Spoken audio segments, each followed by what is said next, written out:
Metro ఉదయం news కి స్వాగతం. గుంటూరు జిల్లా గుంటూరు పట్టణంలో ఆదివారం సీతారామనగర్ 3వ లైన్లో వికాస తరంగిణి సేవా భవనంలో వైశ్యకర్మణ విజ్ఞాన వేదిక అవగాహన సదస్సు నిర్వహించడం జరిగింది.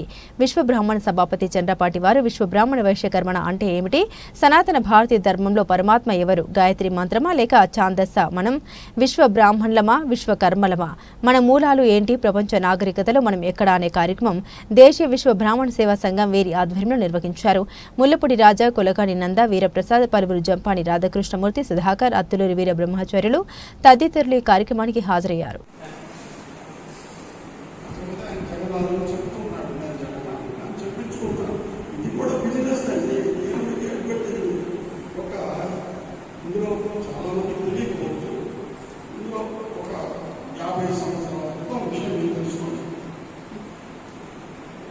ఒకే పుస్తకాన్ని ఇంతమంది భాషలు రాశారు అంటే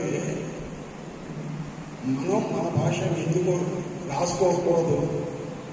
ఎందుకంటే పుస్తకములు మీకు ఇష్టం ఉన్నా దానిపైన అర్థంలో ఉంటారు, మీకు ఇష్టం ఉన్నా దానిపైన అర్థంలో ఉంటారు. అది మీ ఇష్ట పుస్తకాలు ఉంటారు. అంటే అందరూ నేను గొప్పవాడు వాళ్ళు పలానా దాంట్లో ఉంటారు. ఎవరైనా ఎప్పుడు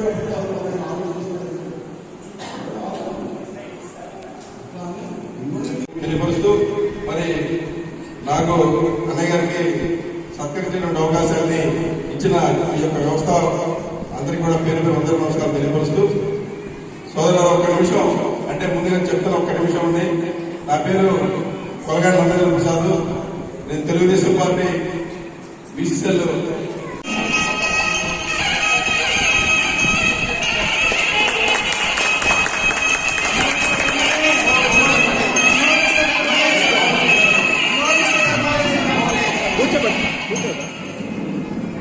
ఇప్పుడు గౌరవనీయులు బ్రహ్మశ్రీ తుమ్మూరు రామలక్ష్మణాచార్యులు గారికి కందేపు వెంకట్రావు గారు సన్మానం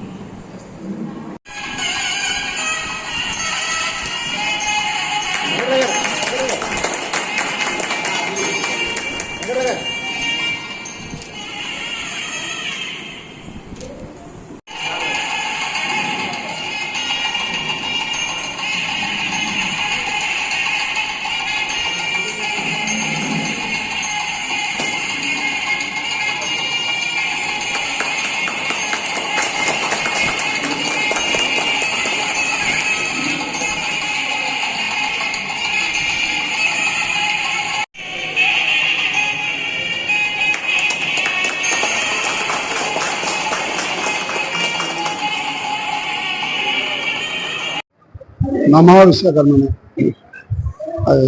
రాజకీయ నాయకుల్లాగా పెద్ద పెద్దగా నమో విశ్వకర్మని అరవటం కాదండి. మీరు జపం చేయండి, రోజు నమో విశ్వకర్మని అని నిరంతరం జపం చేయండి. ఇంతకన్నా మంచి మంత్రం ఇంకోటి లేదని నా ఉద్దేశము. నేను దాన్ని పాటిస్తున్నాను. వేళ ఇక్కడ విశ్వకర్మ పరమాత్మ యొక్క వైదిక ప్రామాణ్యతను గురించి, మన యొక్క సనాతన ధర్మాన్ని గురించి మనం తెలుసుకోవడానికి ఇక్కడ మనం అంతా కూడా సమావేశమయ్యాం. ఈ సమావేశంలో ఆచార్య చంద్రపాటి వారు, వీరు చంద్రపాటి నాగవరప్రసాదరావు గారు, రిటైర్డ్ ప్రిన్సిపల్ ఆఫ్ కేంద్రీయ సంస్కృత విశ్వవిద్యాలయం సెంట్రల్ సంస్కృత యూనివర్సిటీ కాలేజీ పూరిలో వారు పదవి విరమణ చేశారు ప్రిన్సిపల్గా. వారు అద్వైత వేదాంతాచార్యులు. అంటే ఆ సంస్కృత కళాశాలలో శంకరాచార్యుల వారి అద్వైతాన్ని వారు బోధించారు. అద్వైతాన్ని గురించి వారు రాసిన భాష్యం, బ్రహ్మసూత్రాలకు భాష్యము, వారు రాసినటువంటి శంకరాచార్యుల వారు రాసిన భాష్యాన్ని వారు విద్యార్థులకు బోధించారు. ఇప్పుడు రిటైర్ అయిపోయిన తర్వాత వేదంలో విశ్వకర్మ యొక్క ప్రాధాన్యత, సృష్టికర్త విశ్వకర్మ అన్న విషయం వారికి సుధన్వుడు యొక్క కుమారుడు అంగిరసుని యొక్క పౌత్రుడు. వాళ్ళు ఈ రుహువులు వడ్రంగం చేసేవారు, సత్కర్మల చేత దేవతలయ్యారు.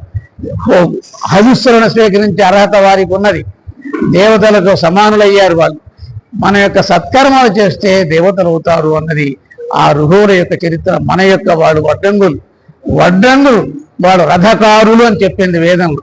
వేదంలో వడ్రంగం ఏంటంటే రథాన్ని తయారు చేయడమే వడ్రంగం. రథకారులు అని చెప్పింది వేదం.